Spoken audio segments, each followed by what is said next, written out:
Hi, I am Sanya, pursuing my PhD from IIT Delhi.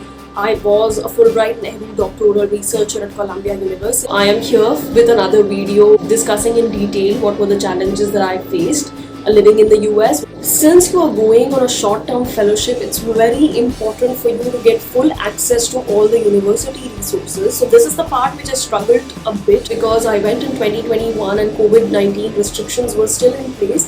So access for visitors were limited. When you go to your university, once you've settled in and once you get your ID card, make sure that you have access to all the resources. Usually what happens is that most of these universities give you RFID cards. So you tap cards on certain RFID gates, which allows you then to enter the university, or sometimes there's a security guard who checks the system whether you have access to a particular building or not once you tap your card.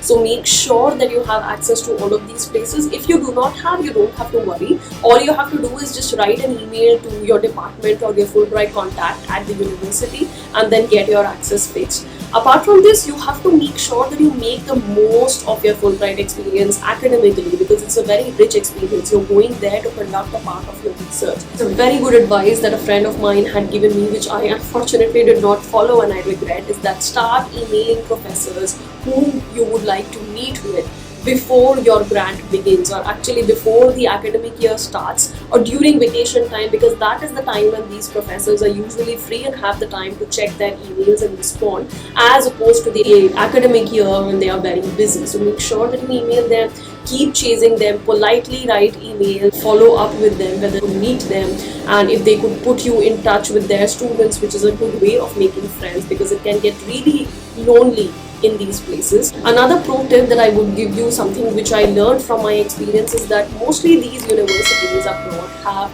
graduate students forums where they give you opportunities to present your work. So all you have to do is that find out in your department if there are some forums, and if your work is interdisciplinary, of course, that if there are other departments which have those graduate student forums, so all you have to do is find out who is organizing these forums. Write emails to people, to students, and ask them who is organizing these forums, and email them and tell them that you would also like to present a part of your work. It is an excellent opportunity which you should make use of. This is something that I did as well, and then you get good feedback on your work. Of course, the formats of these forums may change. Sometimes they may require you to circulate your full draft paper. Sometimes they would require you to just make a presentation. That doesn't matter, as long as you can get a spot, then make the most out of it. And it's also a good way to effectively network and make friends, and mostly these graduate workshops are weekly, so it's a nice way to feel more rooted and feel more connected to the university.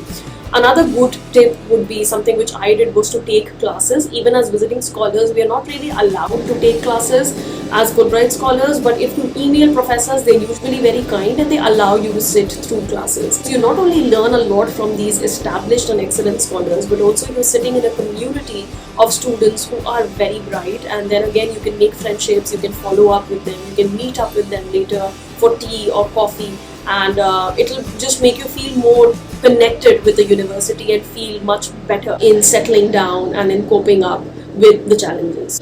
All the best, and I'm sure you'll have an excellent stay.